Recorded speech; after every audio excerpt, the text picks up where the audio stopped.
You ever have one of those birthdays where you half expect confetti, but end up getting emotional damage instead? Yeah, that was me on my 18th. Hey Reddit, I'm Jimmy, 18 at the time, 19 now. And if you told me back then that one ruined birthday would completely change my life, I'd have laughed and said, yeah, sure, right after pigs fly my cake in. Spoiler alert, pigs didn't fly, but something else did. Me, straight out of my parents' house. I grew up in one of those golden child versus invisible child homes, though my parents would never admit it out loud. My sister, Melanie, was the star. She was a year older, the type who could break a plate, and somehow I'd get blamed because you should have stopped her. She was good at school, had this fake sweet charm around adults, and my parents treated her like she personally invented oxygen. Me? I was just Jimmy, the kid who fixed things around the house and somehow made everything less convenient by existing. Don't get me wrong, I wasn't some troublemaker. I got decent grades, stayed out of trouble, even worked part-time at a hardware store to help with gas money. But no matter what I did, it was never quite Melanie level. It started small. When I was 14, I made the school soccer team. My dad shrugged, said, "That's good," and went back to helping Melanie with her science fair project. When she got an award for it, they threw her a backyard party, invited half the neighborhood, and plastered it all over Facebook with captions like, "So proud of our future scientist."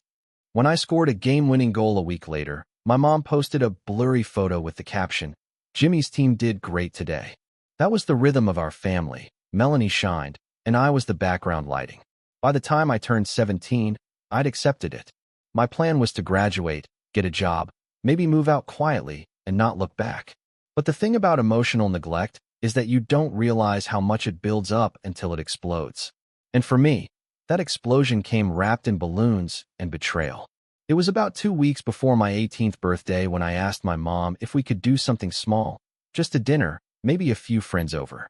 I even offered to pay for half since I had some savings from my part-time job. My mom gave me this distracted look while scrolling through her phone and said, "Oh, Jimmy, that might be tricky. You know how busy things are with Melanie's scholarship ceremony coming up." I nodded, trying to be understanding, but something in my chest sank. "It's just a dinner, Mom," I said carefully. "I'll handle most of it." She smiled, the kind of smile that says she's already decided no. "We'll see, okay? Let's just focus on your sister's big moment first." That phrase, big moment, was practically sacred in our house. Melanie's big moments always took priority. Her dance recitals, her grades, her college applications, her heartbreaks, even her allergies. My big moments were either postponed or overshadowed. But still, I tried to stay hopeful. I thought maybe this time would be different, that turning 18, an actual milestone, would matter. A few days later, I overheard my parents in the kitchen. My dad was saying, "We can't do 2 celebrations so close together, it'll feel excessive." My mom agreed, exactly. Plus, Melanie's ceremony is the same week. We can't have her feel overshadowed. I froze in the hallway. Overshadowed? By me? The kid they barely noticed unless something was broken? I felt this hollow laugh bubble up in my throat. Apparently, even having a birthday was too much competition for their golden child. When I walked into the kitchen to grab water, they went quiet. My mom gave that tight smile again.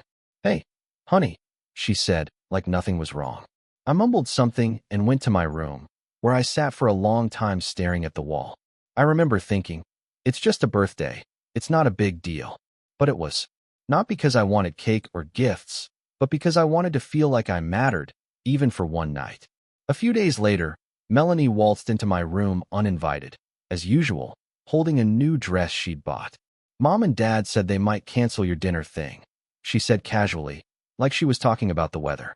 "It's just too much going on with my scholarship dinner, and honestly, you can celebrate later, right?"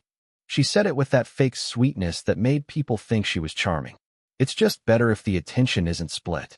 I stared at her for a moment, then asked, "You mean you don't want the attention split?"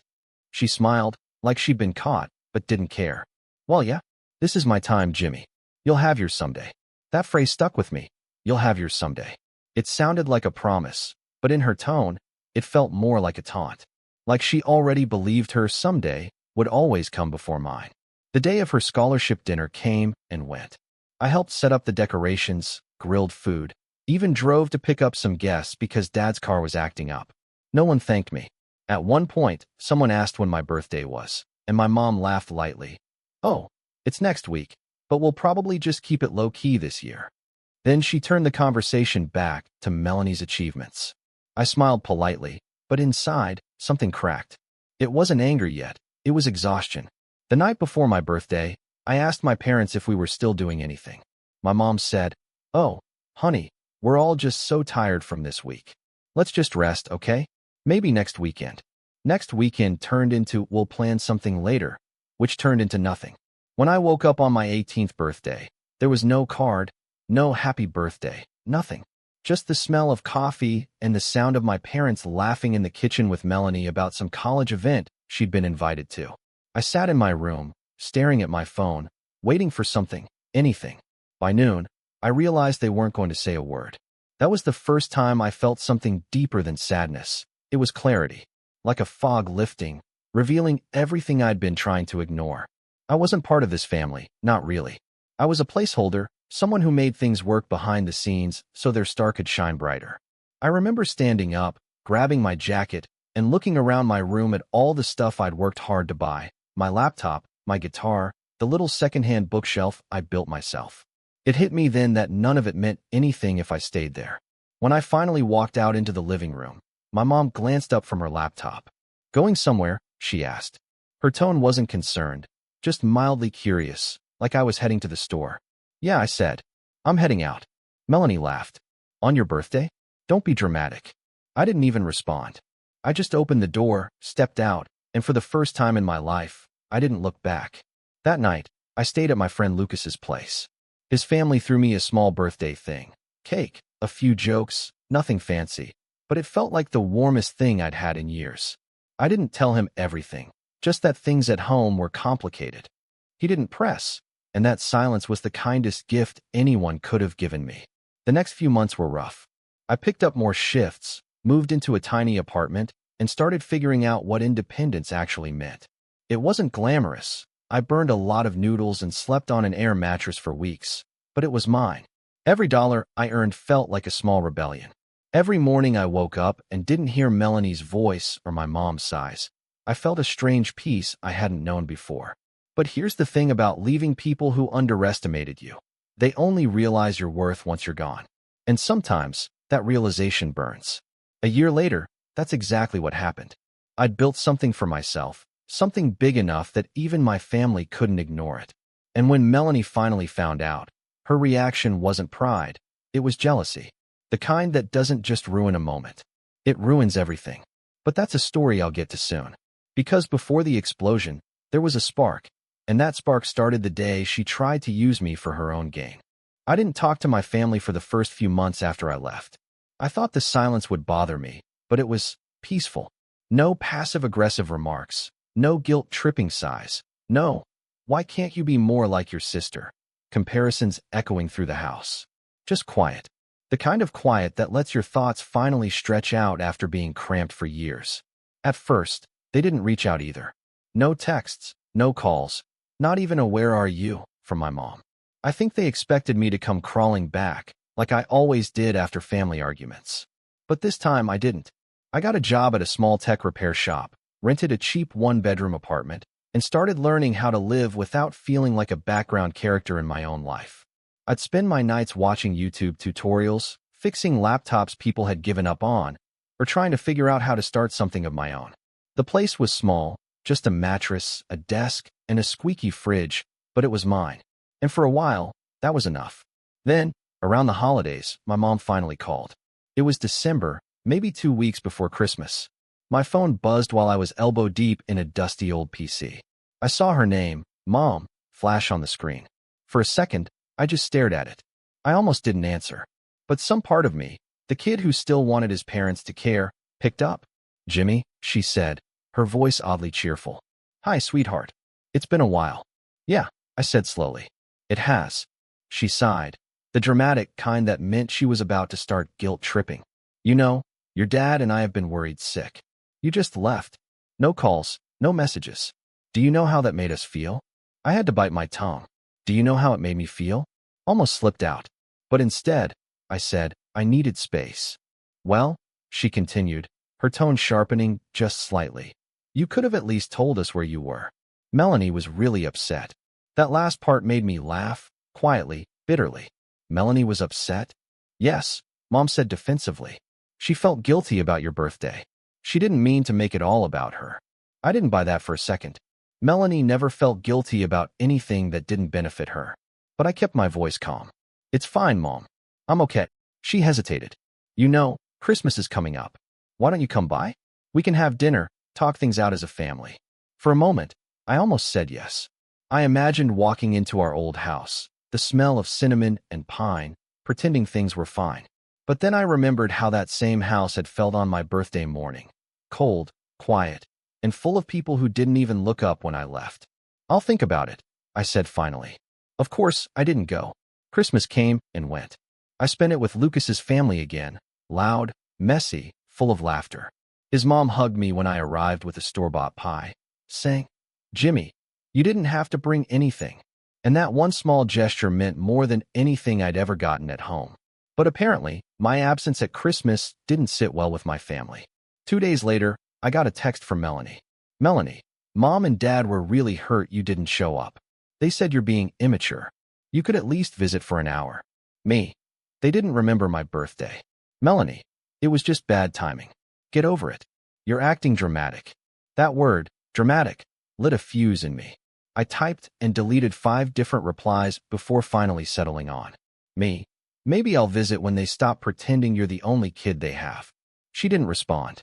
After that, things went quiet again until spring.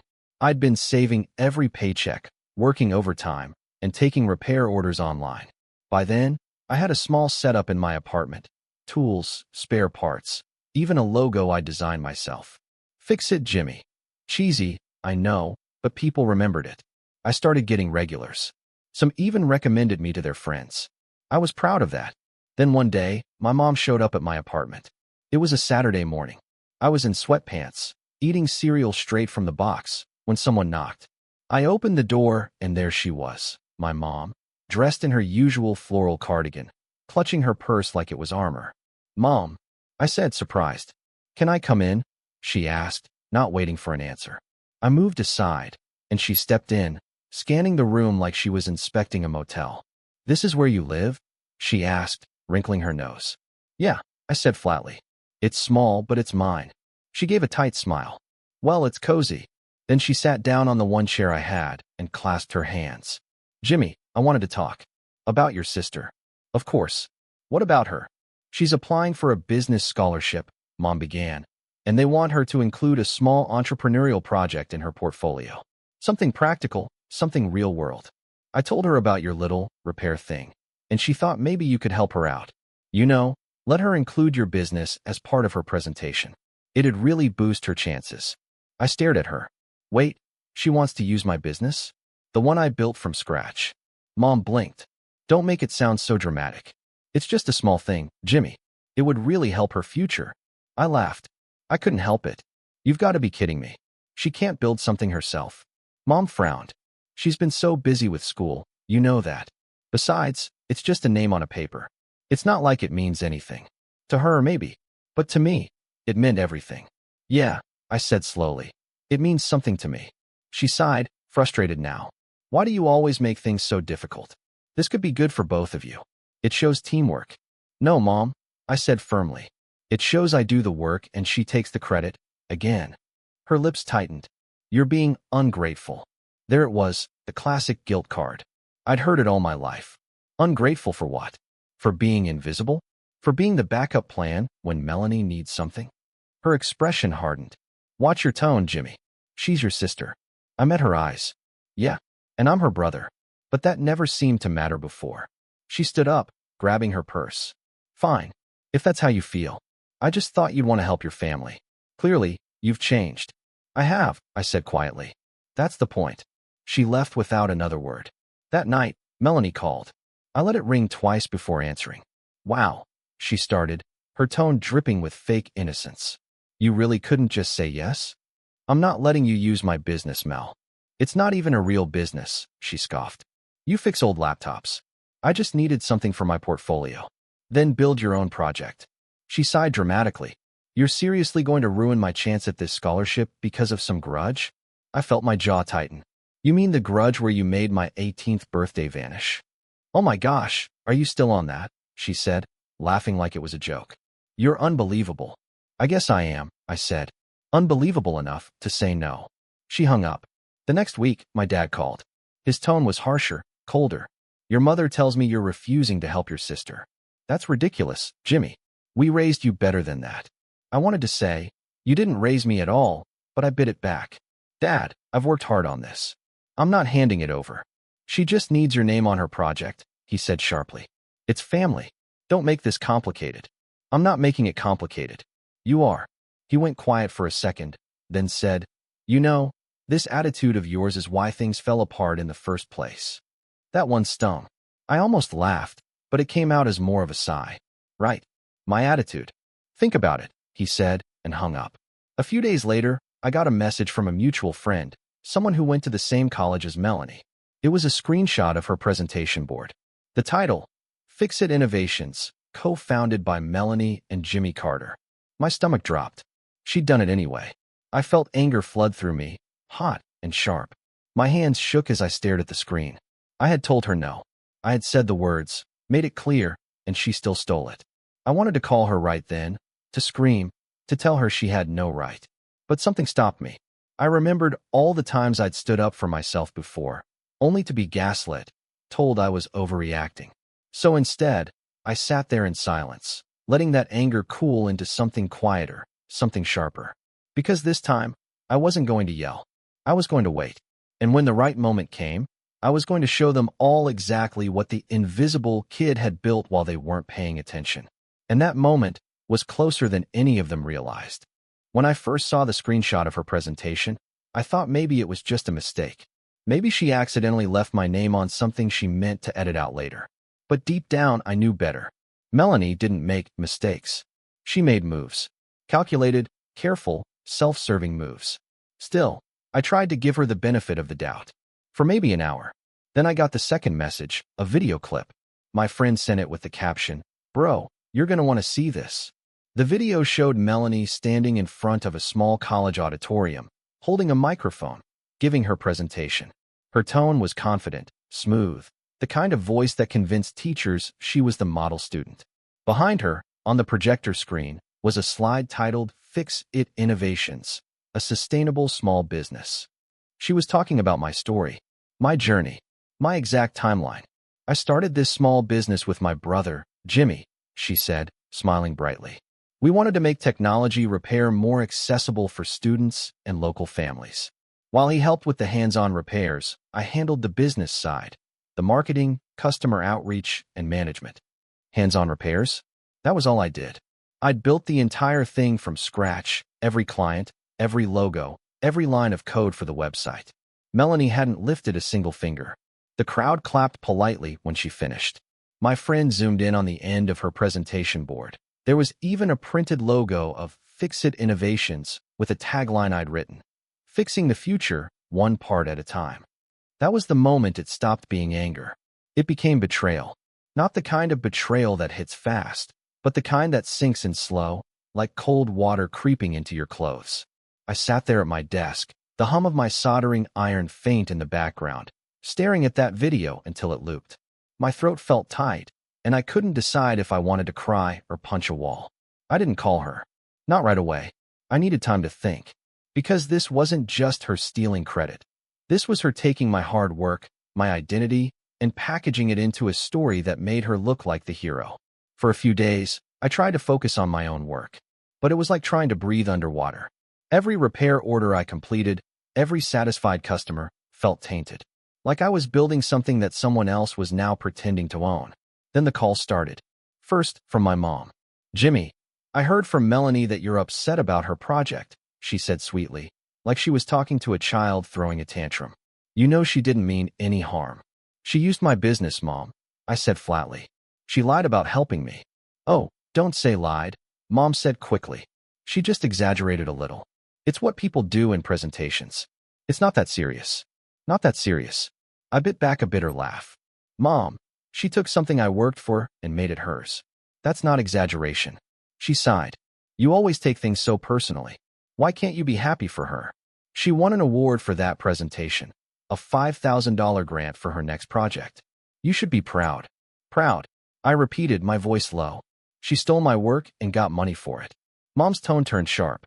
Watch how you speak about your sister. She's worked very hard, and if your little project helped her along, that's something to be thankful for. We're a family, Jimmy. We help each other. No, Mom, I said quietly. We don't. I help her. You help her. Dad helps her. Everyone helps her. And she helps herself. There was silence on the other end. Then she muttered, You're being dramatic again, and hung up. A few hours later, Melanie texted me. Melanie, you seriously told Mom I stole from you? Chill out. It's not like I'm making money off your dumb repairs. Me, you literally got a $5,000 grant for my work. Melanie, that's for my future project. You don't even have a company license, Jimmy. It's not like you own anything. Me. So you're saying because I didn't register it, it's free for you to take? Melanie, don't be so petty. You should have helped me when Mom asked. I told them you gave permission. Me. You what? Melanie, chill. Everyone's happy, okay? You get exposure, I get funding. Win-win. Exposure. That word made my skin crawl. I didn't reply. I just set my phone down, staring at the wall, the old paint peeling near the window. For the first time in my life, I realized Melanie wasn't just spoiled, she was ruthless. She didn't care who she stepped on, as long as she came out shining.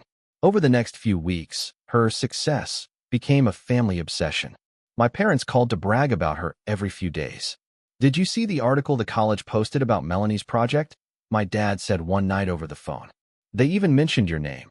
That's nice, isn't it? My name's mentioned once, Dad. She took all the credit. Well, he said, with a dismissive chuckle, she did put in a lot of work preparing that presentation. You didn't even go to college, Jimmy. You wouldn't understand how stressful it is. That one cut deeper than I wanted to admit.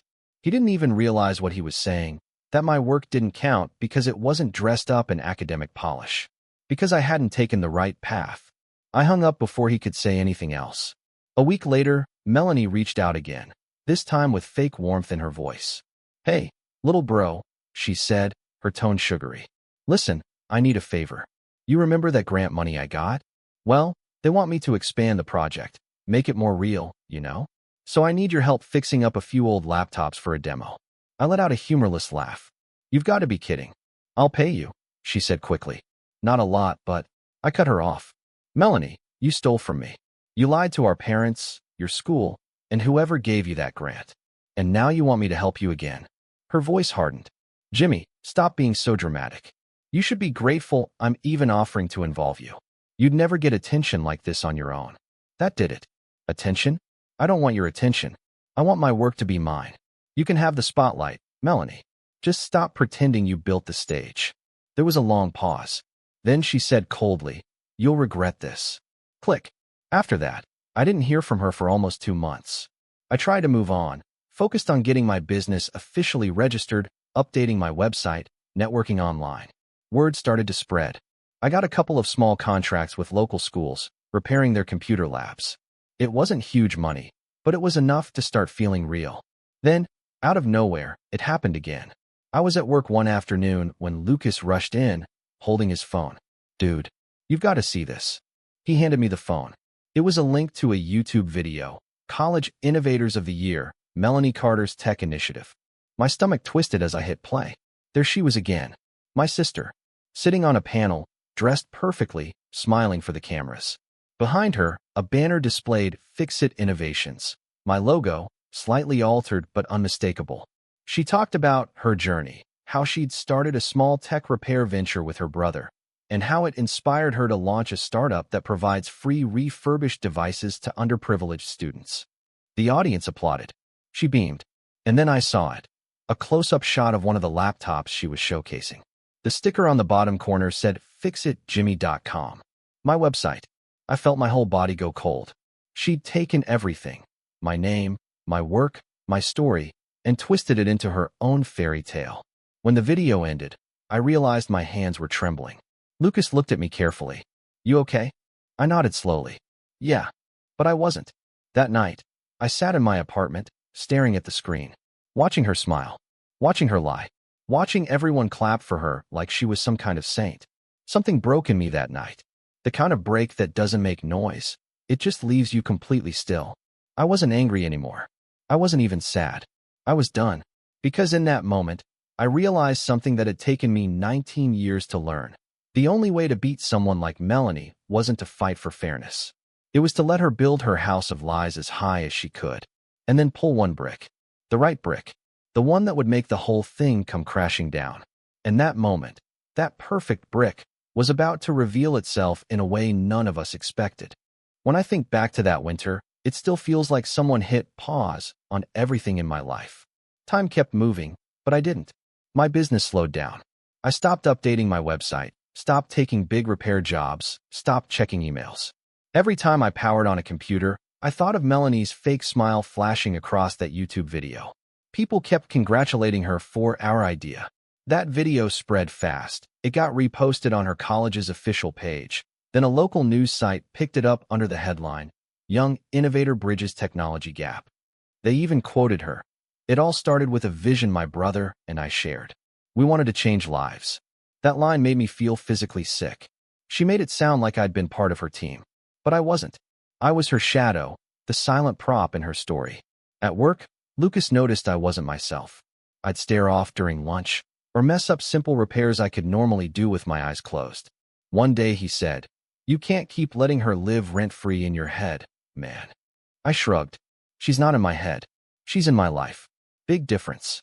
He didn't argue, just sighed and said, "Then make her pay rent." Easier said than done. The thing is, I didn't want revenge, not yet. I wanted peace.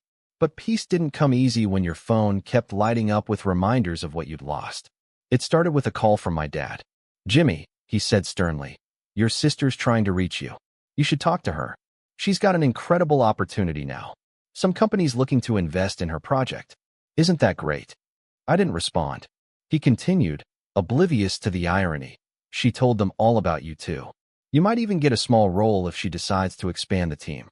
That could be good exposure for you." I laughed softly. It wasn't even real laughter, just disbelief spilling out of me. Exposure again. Right. What's that supposed to mean? He asked, his voice hardening. "It means I'm not her accessory," I said.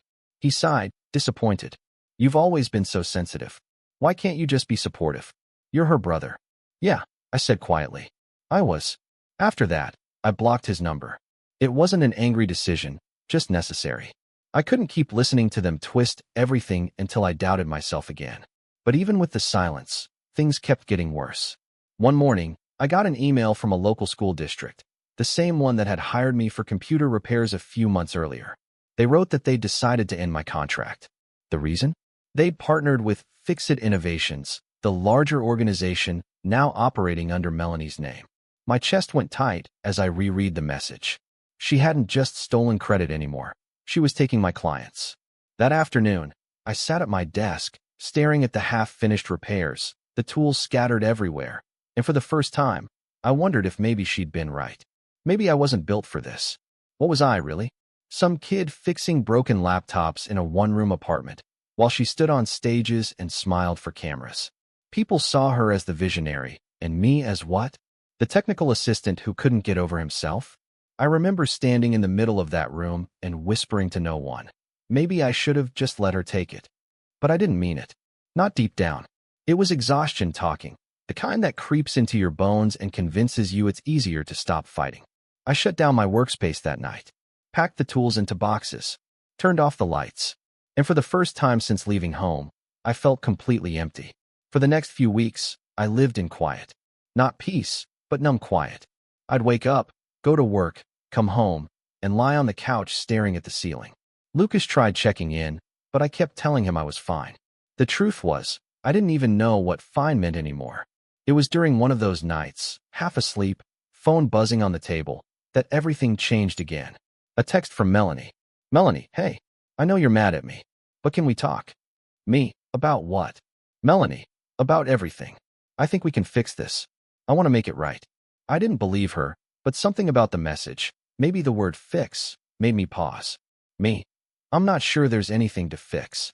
Melanie, just meet me, please. Tomorrow, 3 p.m., the cafe near campus. Against every rational part of me, I went. When I got there, she was already sitting by the window, dressed like she'd come straight from another interview. Neat blazer, expensive bag, that same flawless composure she always had. When she saw me, she smiled. "Jimmy," she said softly, like nothing had ever happened. "You look good." "Cut the act," I said, sitting down. "What do you want?" Her smile faltered for half a second, but she quickly recovered. "I just want to clear the air. I know things got messy. I didn't mean for it to go this far. You didn't mean to take my business? Or to use my name without asking? Or to steal my clients?" She sighed. "You're exaggerating again. Look, I can't undo what's already public, but I can make sure you're part of it moving forward. Officially, we could register Fix-It Innovations together. 50-50. Think about it." I stared at her. "You want me to join the company you built on a lie?" She leaned in. "Jimmy, people already see us as partners. Why not make it real? You'd get funding, recognition, stability. Isn't that what you wanted?" For a moment, I didn't speak. The way she said it, smooth, persuasive, it almost sounded reasonable. But then I saw it. The tiny twitch in her smile when she thought she was winning. The same one she'd had since we were kids. "Stability for who?" I asked. "You or me?" "Both," she said quickly. "Jimmy, come on. Don't make this harder than it has to be." Something in me snapped then, not loudly, not dramatically, but quietly, like a cord fraying after being stretched too long. "You don't want a partner," I said slowly. "You want a pawn." Her eyes flashed. "That's not true." "It is," I said. "You don't build. You take. You take credit, attention, sympathy, whatever gets you ahead. You took my work, my clients, and my name, and now you want me to stand next to you so it looks legitimate." Her mask cracked then, just slightly. "You think you can do better without me? Who even knows who you are?" I smiled faintly. "Not many people, but the right ones will." That wiped the smile clean off her face. "You're going to regret this," she hissed. "Maybe," I said, standing. "But at least I'll know it's my regret." I walked out. That night, I sat in my apartment for hours, thinking about what she'd said, about how I'd gotten here, how easily she'd stripped away everything I'd worked for. I thought about leaving again, starting over somewhere else, maybe in another city, where the name Fix-It didn't follow me around like a shadow. But the more I thought about it, the more something inside me shifted. Leaving hadn't solved it the first time. It had just delayed it. If I wanted peace, I'd have to earn it. Not by running, but by standing my ground. So, the next morning, I went to the business registry office. It was a small building downtown, the kind that smelled faintly of old paper and coffee. I walked up to the counter and said, "I want to register a business." The clerk nodded. "Name?" I smiled. For the first time in months, I actually meant it. Carter Tech Solutions. It wasn't flashy, but it was mine, and this time, it would stay that way. From that day on, I went quiet. No social media posts, no arguments, no calls. I worked in silence, rebuilding everything she'd tried to destroy. While Melanie was out there giving speeches, I was in the background, fixing, learning, expanding. I took night courses in digital systems and marketing. I built new networks. I started a YouTube channel showing how to repair basic tech at home. It started small, but by the third month, one of the videos hit 50,000 views. I didn't announce it to anyone. Not yet. Because this time, I wasn't chasing attention. I was building something stronger than validation. I was building a foundation she couldn't touch. And quietly, piece by piece, the plan started forming in my mind. A plan to take back everything she'd stolen, not with shouting or begging, but with proof. Real, undeniable proof. And when that moment came, when the truth finally caught up to her, there'd be no stage big enough to hide on. But that moment hadn't arrived yet. Because first, I had to make sure the next time Melanie said my name, she'd be the one standing in my shadow. If I had to pinpoint the exact moment everything started turning around, it wasn't a sudden stroke of luck or some big cinematic aha moment. It was a Tuesday, a quiet, unremarkable Tuesday. The kind where the world feels still and your mind finally clears enough to think. I was sitting at my desk in my small apartment, same place that had seen my lowest nights, going through repair orders. I had about 7 laptops lined up and a notebook full of pending requests from small schools and local nonprofits. It wasn't glamorous, but it was steady. People trusted me because I actually fixed their problems instead of pitching them an image. That was something Melanie never understood. Attention is fleeting, but trust is currency. I'd officially registered Carter Tech Solutions 6 months earlier, and since then, I'd poured every ounce of focus into it. I treated it like my second life. During the day, I worked with clients and managed repairs. At night, I learned marketing, SEO, business licensing, branding, even customer psychology. I didn't just want to fix devices anymore. I wanted to build something that lasted. At first, it was slow. Some days I'd make $40, other days nothing. But little by little, word spread. People recommended me online. I partnered with a few small stores to handle overflow repair jobs. One school district that had dropped me earlier came back after their Fix-It Innovations contract fell through. Turns out, Melanie had no idea how to actually run the service once the spotlight faded. When that school called me again, I almost didn't answer. But then I thought about it and smiled. It wasn't about revenge, not yet. It was about reclaiming what I'd built. The woman on the phone said, "We'd like to rehire you, Mr. Carter." The other provider didn't quite meet expectations. I almost laughed. "I'd be happy to help," I said. That one call changed everything. A few weeks later, I had a new client base, steady work, invoices, legitimate contracts. My business stopped being a side hustle and started looking like a future. But the real breakthrough came by accident. One night, I filmed myself fixing a cracked laptop screen and explaining the process step by step. I uploaded it to YouTube mostly for fun, under the channel name Jimmy Fixes Things. The next morning, it had 10,000 views. By the end of the week, 100,000. People loved how simple and calm my explanations were. The comments section was full of things like, "Finally, someone who doesn't overcomplicate tech stuff. You actually saved me money, dude. Subscribed. Why does this feel like therapy for my broken laptop?" I started uploading weekly. Tutorials, repair tips, even small stories about customers I'd helped. Nothing fancy, just honesty, competence, and a bit of humor. The kind of content that made people feel they were learning from a friend, not a brand. By the 4th month, I hit 50,000 subscribers. Then 100,000. Sponsorship emails started trickling in, tool companies, tech brands, even a few startup incubators offering partnership deals. That's when it hit me. I'd accidentally built something my sister could never fake. She could mimic my story, but she couldn't mimic me. While she was busy posing for staged interviews, I was connecting with real people. People who trusted my work, who knew my voice, who saw the authenticity she lacked. Still, I didn't brag. I didn't post about it. I didn't even tell my parents. Instead, I focused on scaling. I hired Lucas part-time to help with customer management. We moved operations into a small rented workspace, a 700-square-foot garage behind an electronics store that smelled faintly of solder and fresh paint. I bought used workbenches, installed shelves, and hung a simple sign. Carter Tech Solutions, honest repairs. Real results. When I turned the lights on that first night, I felt something I hadn't felt since before everything fell apart. Not joy, not pride, control. It wasn't flashy. There was no applause. Just the low hum of the fluorescent lights and the faint clink of tools as Lucas unpacked boxes. But it was ours. One evening, after closing up, Lucas looked around and said, "Dude, this feels like the start of something." I nodded. It is. A few months later, it wasn't just a feeling anymore. It was reality. By summer, I was making more per month than I ever had in a year. I had contracts with 2 school districts, 3 local businesses, and a small chain of repair shops that outsourced complex jobs to me. My YouTube channel hit 300,000 subscribers. I even got invited to speak at a local youth tech workshop about entrepreneurship. I stood in front of that crowd, dozens of students, some not much younger than me, and shared everything I'd learned. I didn't talk about success like a victory lap. I talked about failure and the quiet work that follows when no one's clapping. I talked about how people can steal your ideas, your credit, even your voice, but not your growth. When I finished, the audience clapped. It wasn't like Melanie's fake applause. This was different, genuine. That night, I went home to dozens of messages on Instagram and YouTube, people thanking me, asking for advice, sharing their own stories. It was overwhelming in the best way, but not everyone was happy for me. It started subtly.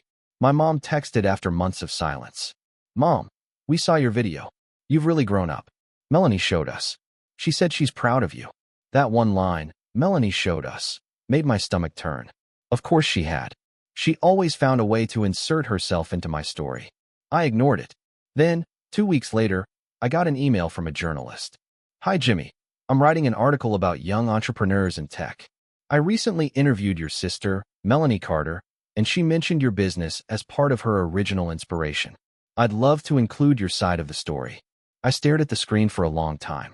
So now she was using my comeback as her new PR angle. The prodigy who inspired her brother. I didn't respond immediately. I wanted to think. That same week, one of my newer clients, a small educational nonprofit, forwarded me a LinkedIn post. It was from Melanie. She'd shared a picture of herself at a fancy networking event, captioned, "So proud to see the growth of Fix-It Innovations. My brother and I started this dream together, and watching him thrive reminds me why we began."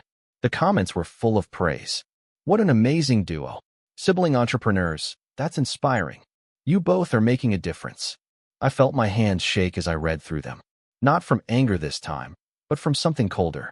Calculation. She hadn't changed. She'd just adapted.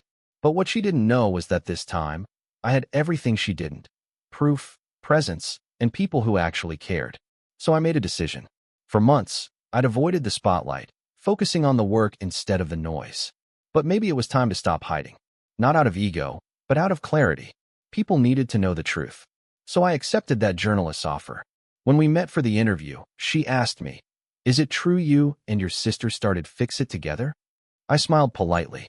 "No," I said. "I started a small repair service called Fix-It Jimmy back in high school. My sister later used the name in her presentation. I didn't find out until after she won a grant for it." The journalist raised an eyebrow. "So she used your work without permission?" I nodded. "Let's just say we had different ideas about collaboration." She laughed softly, sensing the tension beneath my calm tone. "And now, I said, "I have my own company, Carter Tech Solutions.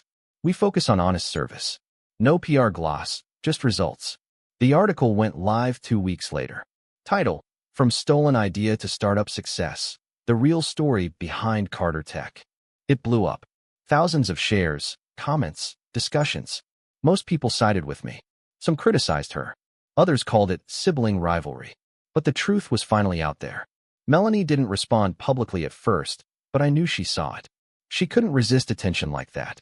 A few days later, I got a message from her. "Melanie, you didn't have to humiliate me like that." "Me, I didn't. I just told the truth." "Melanie, you're ungrateful. After everything I tried to do for you." "Me? You mean everything you tried to take from me?" She didn't reply again, but the fallout had already begun.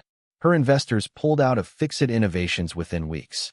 Rumors spread that she'd misrepresented her business model. The college quietly removed her name from their Innovators of the Year list, replacing it with a vague note about academic review. Meanwhile, my company kept growing. A year after I'd registered it, Carter Tech Solutions had tripled in revenue. I had 4 employees, an office twice the size of the old workshop, and a partnership with a major tech brand that wanted me to run a pilot program teaching repair skills in schools. And still, I hadn't spoken to my parents. They reached out sometimes, texts, voicemails, but I wasn't ready. Every time I thought about that empty 18th birthday, about my mom's dismissive voice saying, "You always take things so personally," I realized how much distance I still needed. But life was good, peaceful even. I was finally becoming someone who didn't need their approval or anyone's. And that's exactly when Melanie showed up again. Not with an apology, not with humility, with a plan. A plan so brazen it made everything she'd done before look like child's play. And the moment I heard it, I knew this wasn't over yet. I should have known she wouldn't stay quiet forever. Melanie was never the type to vanish when her empire started crumbling.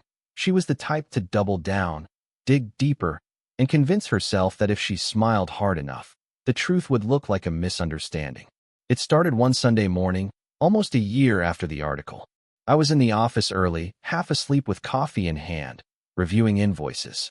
The shop was quiet except for the low buzz of equipment and the rhythmic tapping of Lucas typing on his laptop in the corner. Then my phone buzzed. Unknown number. I almost ignored it, but something made me swipe anyway. "Jimmy." The voice was hesitant but familiar. "Yeah. Who's this?" "It's Dad." I froze. We hadn't spoken in almost 2 years. He cleared his throat. "Listen, your sister, she's been having a rough time. I think you two should talk." She said she has an idea that could fix things. For both of you. I almost laughed. You really think she wants to fix things? She said she's learned her lesson, he replied. She wants to make peace. Peace. That word sounded like a bad joke coming from him. Still, I didn't hang up. Some part of me was curious. What could Melanie possibly want now, after everything? Fine, I said finally. Tell her she can email me. That night, I got her message. Subject, let's talk business. It was classic Melanie, short, confident, pretending nothing had happened. She wrote that she'd started a new company idea and wanted to combine forces with me. Apparently, a few of her contacts from college wanted to invest in a new educational tech startup, and she didn't want to do it without me. I read it 3 times before I realized what she was really saying. She needed me. Her reputation was wrecked after the truth came out, and now she was trying to use my credibility to climb back up. Still, I didn't delete it. Because for the first time, I realized something. She was desperate. And desperate people make mistakes. So I replied, me, sure. Let's talk. We met at a coffee shop downtown. I arrived early, watching from the window as she walked up. Same confident stride, designer coat, sunglasses she didn't need. When she spotted me, her face lit up with that trademark Melanie smile, the kind that made everyone else think she was warm and genuine. Jimmy, she said, sitting down. You look successful. Thanks, I said coolly. You too. Or, at least, you used to. She didn't flinch. I deserved that. That surprised me. Melanie never admitted fault. Look, she continued, leaning forward. I messed up. I know that. But I also know we're stronger together. You've built something incredible, and I can help you take it further. I raised an eyebrow. You mean the company you try to steal from me? She gave a nervous laugh. Okay, fair. But I'm serious this time. I've learned a lot since then. I have investors ready to fund a joint project, something big. We could launch a national repair education platform. Train kids, certify programs, expand across schools. You have the technical side. I have the network. The way she said it, so polished and persuasive, almost sounded reasonable. But I'd learned my lesson. What's in it for you? I asked. She smiled faintly. A second chance. And maybe redemption. I wanted to believe that last part.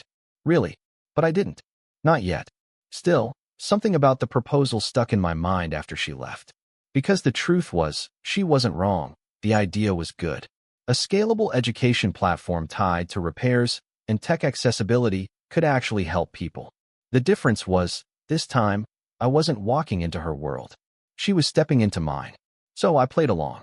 We spent the next few weeks in meetings, me, her, and 2 potential investors she'd managed to charm. I kept my guard up, but pretended to relax. Lucas called it a bad idea wrapped in good lighting. I told him to trust me, because by now, I had a plan. While Melanie was busy drafting her pitch decks and branding proposals, I was talking to my legal advisor, a friend from one of the schools I'd worked with who'd gone into business law. He helped me quietly file new patents and trademarks for the educational tech curriculum I'd been developing.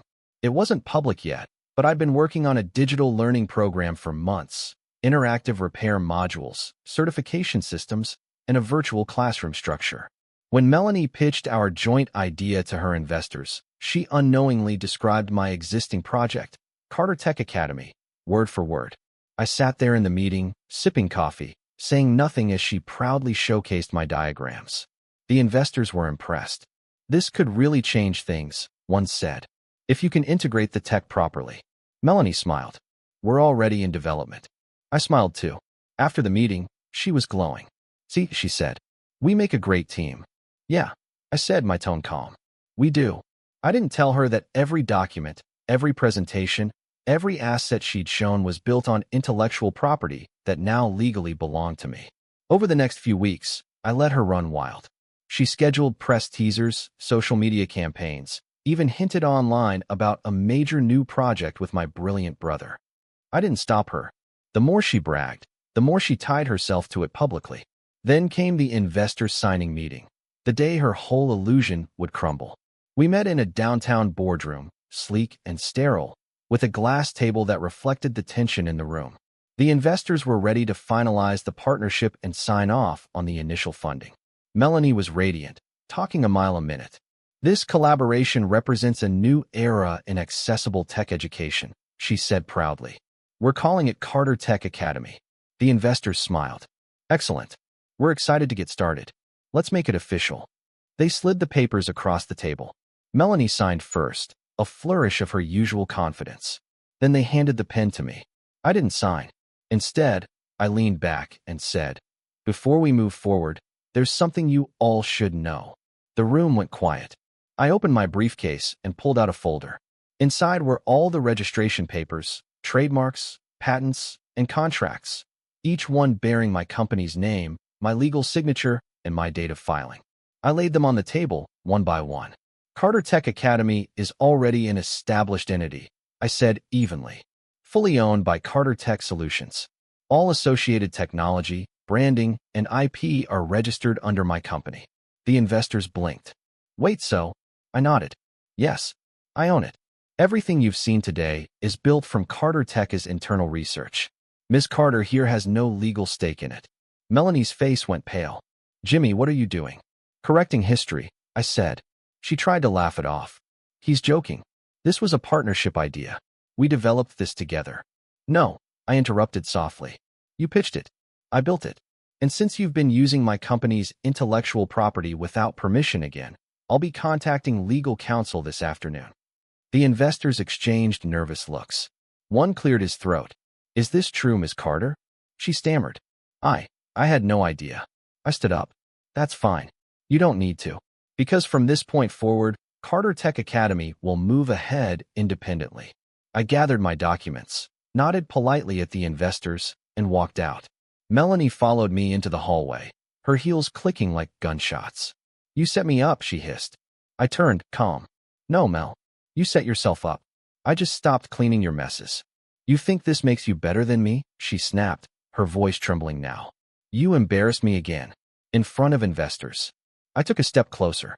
You embarrassed yourself when you thought you could use me twice. You don't get to rewrite my work anymore. For a second, she looked like she wanted to say something. Maybe apologize, maybe scream, but nothing came out. She just stood there, her perfect facade cracking for the first time. I walked away before she could recover. The fallout came fast. The investors withdrew completely, citing misrepresentation of ownership. Word got around in their circles, and Melanie's reputation, already fragile, finally shattered. Meanwhile, Carter Tech Academy launched quietly 3 months later. We partnered with local schools to offer free digital repair lessons for students and low-income families. It became one of the most fulfilling projects I'd ever done. The media picked up on it again, this time with headlines like, "From Family Betrayal to Innovation, Carter Tech's Mission to Empower." And while I was giving an interview one afternoon, the reporter asked, "What inspired this journey?" I smiled. Being underestimated. It wasn't anger anymore. Not even revenge. It was closure wrapped in progress. Still, sometimes I wondered what happened to Melanie after everything. She went silent online, her social media accounts deleted, her name fading from the local spotlight she'd once lived for. I didn't miss her, but I did wonder if she ever looked back and realized the truth. She'd spent her whole life chasing the light, not realizing it came from the fire she started behind her. And I was done burning quietly, because now I had something she'd never understand. Peace, purpose, and power earned the hard way. But then, one quiet evening, as I locked up the office and stepped into the cool night air, I saw her name again. In my inbox. Subject, "You think you've won." And just like that, I knew it wasn't over yet. That email sat unopened in my inbox for 3 days. I'd glance at it between meetings, during lunch, before bed, every time, my finger hovering just above the screen. Not because I was afraid of what it said, but because I knew whatever words waited inside would be the last ones I'd ever read from my sister. On the 4th night, I finally opened it. Subject, "You think you've won." From Melanie Carter. The email wasn't long, barely 3 paragraphs, but it carried the same venom wrapped in politeness she'd always used. You think this makes you better than me? That just because you embarrassed me again, people will forget what you really are? You've always been jealous, Jimmy. You needed me to fail to make yourself feel successful. You stole the spotlight because you could never create your own. Congratulations on your company, your academy, your little redemption arc. Just remember, people love underdogs until they start winning. Then they'll turn on you, too. Enjoy it while it lasts. Don't worry. You'll never hear from me again. I read it twice, then hit archive. No response. No anger. Nothing. For the first time, I didn't feel the need to prove her wrong, because life was already doing that for me. The weeks that followed were strangely quiet. My parents reached out soon after, first my mom, then my dad. Apparently, Melanie had moved out of state. No forwarding address, no explanation. My mom's voice cracked when she told me. She said she needed space, she murmured. I think she's embarrassed. Maybe she'll come around. I didn't say anything for a while. Then, gently, maybe she just needs time to realize that space doesn't fix everything. Mom sighed. You sound just like your father. Funny thing was, I didn't. Not anymore. Dad called a few days later. He sounded tired. Older than I remembered. I owe you an apology, son, he said quietly. For a lot of things. I didn't see it back then, how we treated you. I thought we were doing what parents should, supporting the kid with the most potential. But we forgot that both of you had potential, just in different ways. For a moment, I didn't know what to say. Hearing that after years of silence felt like someone reopening an old wound just to stitch it properly this time. I appreciate that, Dad, I said finally. I really do. Are you happy, Jimmy? It was such a simple question, but it landed heavy. I looked around my office, employees laughing near the back table, screens humming softly, the faint smell of coffee and solder in the air. Outside, the Carter Tech sign glowed against the evening sky, clean and bright. Yeah, I said. For the first time, I think I am. He let out a shaky breath. Then I guess I did something right after all. We talked for a bit longer, small things, surface things, but it was enough. Not forgiveness, exactly. Just peace. After that, I went back to work, back to life. Months rolled by. Carter Tech Academy grew faster than I expected. The educational program expanded to 4 cities. We got a government grant, then a national partnership. Suddenly, I was sitting in meetings with people who'd once ignored my emails. Every time I stood on a stage now, talking to students, explaining how tech repair could be a gateway to opportunity, I'd think back to that kid who just wanted his parents to remember his birthday, and how that disappointment had shaped everything that came after. One afternoon, after a long workshop, I walked out of the conference center and saw a woman standing near the parking lot. She wore sunglasses and a dark coat, hands tucked into her pockets. I wouldn't have recognized her right away. She looked thinner, her posture smaller, but something about the way she turned her head made my chest tighten. Melanie, I said quietly. She hesitated, then nodded. Hey, little brother. Her voice was softer than I remembered. No confidence. No polish. Just tired. What are you doing here? I was nearby, she said, looking at the ground. Saw your name on the event board. I didn't know what to say. After everything that had happened, after years of manipulation, silence, and bitterness, it felt surreal just seeing her standing there like any other person. You look different, I said. She gave a faint smile. So do you. Successful suits you. Thanks. We stood there for a long time, neither of us moving. Finally, she said, you know, I kept waiting for you to fail. I thought it would make me feel better, but it didn't. It just made me realize how much energy I wasted trying to outshine you. I stayed silent. She looked up, eyes glassy. I ruined everything, didn't I? I didn't sugarcoat it. Yeah, you did. She nodded slowly. I know. I thought if I could just be perfect, they'd love me more. And if I kept you under me, they'd never notice how afraid I was of being nothing. Her words hit harder than I expected. Because for the first time, I saw not the manipulative sister who'd stolen my work, but a person who'd spent her whole life chasing approval like oxygen. I don't hate you, Mel, I said quietly. I just don't trust you. She wiped at her face. That's fair. We stood there a moment longer. Then she said, for what it's worth, you deserve that birthday. And everyone after it. Then she turned and walked away before I could respond. I never saw her again. That night, I sat in my office long after everyone else left. The city lights blinked through the window, soft and distant. I thought about everything. The fights, the silence, the anger, the rebuilding. And for the first time, none of it felt heavy. Because now I understood something that took me years to learn. Revenge isn't about making someone suffer. It's about reclaiming what they took. Your voice, your dignity, your peace, and standing so tall that they can't reach you anymore. Melanie had chased the spotlight her whole life. I'd spent mine learning to build the power behind it. And when the lights finally dimmed, she was left with nothing but the shadow of what she'd tried to steal. A few months later, Carter Tech Academy was featured on national television. The host introduced me as a young innovator who turned betrayal into brilliance. I smiled at that because it wasn't really brilliance. It was survival, the kind you only learn when no one else is clapping. When the segment ended, I walked outside, feeling the cool air against my face. Somewhere in the distance, fireworks from a nearby festival painted the sky red and gold. I pulled out my phone, glanced at the date, and laughed quietly. It was my birthday. I hadn't even realized. For a moment, I just stood there, watching the bursts of color fade into the dark. And then I whispered to myself, almost as a reminder, almost as a promise. I finally got my spotlight.